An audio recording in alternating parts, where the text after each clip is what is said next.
Assalamualaikum warahmatullahi wabarakatuh. Apa kabar anak-anak ustazah semuanya? Semoga tetap dalam keadaan sehat walafiat. Bertemu lagi dengan materi IPS kelas 9 bersama saya Ustazah Restu. Nah, pada hari ini kita telah memasuki episode 13 dengan bahasan perilaku masyarakat dalam menyikapi perubahan sosial budaya. Perubahan sosial budaya akan mengubah suatu adat, kebiasaan, cara pandang, hingga ideologi masyarakat. Seperti yang telah dijelaskan pada sebelumnya, perubahan sosial budaya itu dapat mengarah kepada hal positif yang berupa kemajuan dan hal negatif yang berupa kemunduran.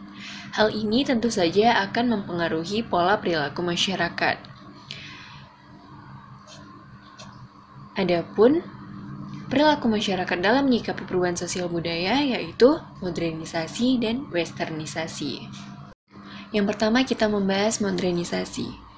Wilbert Moore mengemukakan bahwa modernisasi adalah suatu transformasi total kehidupan bersama yang tradisional atau pramodern dalam arti teknologi serta organisasi sosial ke arah pola ekonomis dan politis yang menjadi ciri-ciri negara barat yang stabil. Modernisasi secara etimologis berasal dari bahasa Latin yaitu modo dan ernus. Modo artinya cara, sedangkan ernus berarti menunjuk pada adanya periode waktu masa kini.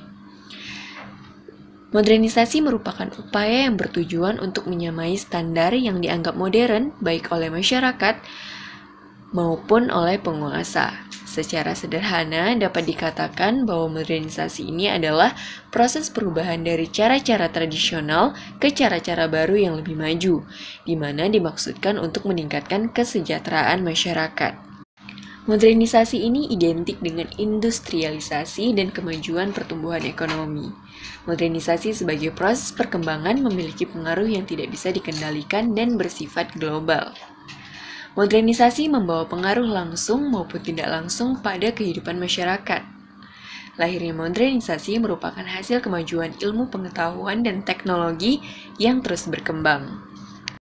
Dalam menyikapi modernisasi, perilaku masyarakat dapat dilihat menjadi dua, yaitu perilaku yang positif dan perilaku yang negatif. Yang pertama adalah perilaku positif. 1. Memunculkan ide-ide budaya baru yang sesuai dengan perkembangan zaman. 2. Membentuk pola pikir masyarakat yang lebih ilmiah dan rasional. 3. Terciptanya penemuan-penemuan baru yang dapat membantu aktivitas manusia. 4. Munculnya tatanan kehidupan masyarakat baru yang lebih modern dan ideal. Selanjutnya, perilaku negatif. 1. Tergesernya bentuk-bentuk budaya nasional oleh budaya asing yang terkadang tidak sesuai dengan kaidah budaya-budaya nasional. 2. Adanya beberapa kelompok masyarakat yang mengalami ketertinggalan kemajuan budaya dan kemajuan zaman, baik dari sisi pola pikir ataupun dari sisi pola kehidupannya. 3. Munculnya bentuk-bentuk penyimpangan sosial baru yang semakin kompleks. 4. Lunturnya kaidah-kaidah atau norma budaya lama, misalnya lunturnya kesadaran bergotong royong di dalam kehidupan masyarakat kota. Masyarakat Indonesia berada dalam masa transisi dari masyarakat yang bercirikan agraris, yaitu pertanian, ke arah masyarakat yang modernis. Hal ini ditandai dengan perkembangan ilmu pengetahuan dan teknologi yang pesat. Perkembangan ilmu pengetahuan dan teknologi dapat membantu pekerjaan manusia menjadi lebih cepat, namun juga menimbulkan fenomena pengangguran karena tenaga kerja manusia telah tergantikan oleh mesin-mesin yang canggih. Selain itu, perkembangan iptek juga akan berdampak pada perubahan sikap masyarakat. Adapun karakteristik masyarakat agraris yaitu 1. Terikat pada kuatnya norma dalam sistem kekerabatan. 2. Hidup dalam dunia yang tertutup, menggantungkan pada nasib. 3. Takut pada masuknya hal-hal baru. 4. Alam dipandang sebagai hal yang dahsyat dan manusia tunduk padanya. 5. Hidup berorientasi pada masa lalu. Misalnya, mereka tetap menggunakan kerbau sebagai pemijak sawah ketimbang mesin, yaitu traktor. 6. Gaya hidup pasif dan fatalistis. 7. Mobilitas masyarakat rendah. Kemudian karakteristik masyarakat modern. Yang pertama, mengendurkan norma dalam sistem kekerabatan. 2. Pola kehidupan lebih terbuka. 3. Hal-hal baru dipandang sebagai sesuatu yang menantang. 4. Alam dipandang sebagai hal yang perlu dikuasai. 5. Hidup berorientasi pada masa kini dan masa depan. 6. Gaya hidup aktif dan inovatif. Dan yang ketujuh, mobilitas masyarakat tinggi. Selanjutnya adalah westernisasi. Menurut Kunchareningrat, westernisasi adalah usaha meniru gaya hidup orang barat secara berlebihan, meniru dari segala segi kehidupan, baik dari segi fashion, tingkah laku, budaya, dan yang lainnya. Westernisasi merupakan perbuatan pemujaan yang berlebihan terhadap Barat dengan cara mengadopsi secara keseluruhan pola kehidupan mereka tanpa ada filter yang menyaringnya. Pola adopsi ini tidak saja terjadi secara objektif, namun bisa terjadi secara subjektif, yaitu interaksi yang lahir dari ide suatu individu, masyarakat, atau bangsa untuk mengambil dan meniru cara-cara orang Barat dalam berbagai dimensi untuk suatu tujuan ke arah kemajuan. Westernisasi dapat mudah terjadi akibat kontak melalui media cetak dan elektronik seperti buku, majalah, televisi, video, dan internet. Westernisasi dapat berlangsung pada setiap generasi, baik anak-anak, remaja, ataupun orang tua yang kurang peka terhadap nilai kepribadian bangsa Indonesia. Westernisasi di kalangan remaja berlangsung lebih intensif, karena pada usia remaja secara psikologis sedang berada dalam proses mencari nilai-nilai yang dianggapnya lebih baik untuk membentuk karakter dan kepribadiannya. Berikut merupakan faktor pendorong yang dapat menimbulkan westernisasi. Yang pertama, kurangnya penguasaan dan perkembangan iptek. Di era globalisasi dan kemajuan zaman ini, kita dituntut untuk mengikuti perkembangan.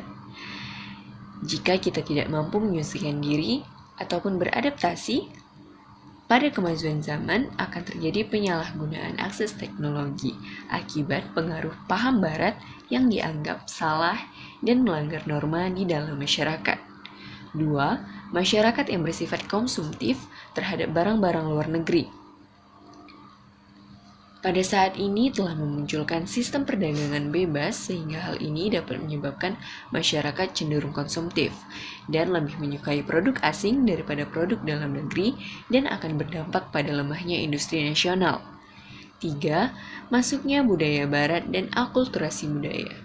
Saat ini banyak bangsa asing yang masuk ke negara Indonesia dengan tujuan berwisata maupun pekerjaan. Sehingga fenomena tersebut menyebabkan masuknya budaya mereka ke Indonesia melalui interaksi langsung dengan penduduk lokal, dan pada akhirnya akan ditiru dan diserap oleh penduduk Indonesia. Dampak dari hal itu adalah budaya westernisasi yang berkembang dan memudarkan budaya lokal. 4. Kurangnya kesadaran masyarakat dalam menyeleksi budaya asing. Pada saat ini sangat mudah untuk mengakses beragam aktivitas dan kegiatan budaya Barat, membuat masyarakat Indonesia yang meniru budaya tersebut tanpa melihat sisi baik atau buruknya. Terutama bagi kalangan remaja, mereka hanya berpikir bahwa mereka akan terlihat lebih baik dan dianggap modern jika mengikuti budaya Barat, meskipun budaya tersebut adalah budaya yang menyimpang bagi masyarakat Indonesia. 5. Munculnya keinginan untuk mencari kebebasan. Negara Barat memiliki keinginan untuk menguasai dunia, terutama dalam perekonomian. Oleh karena itu, mereka menanamkan banyak paham kepada negara berkembang, misalnya tentang kebebasan. Jika masyarakat Indonesia tidak cermat menyikapi hal ini, maka akan cenderung untuk melakukan upaya perubahan melalui paham dari Barat yang dapat menghilangkan identitas suatu bangsa.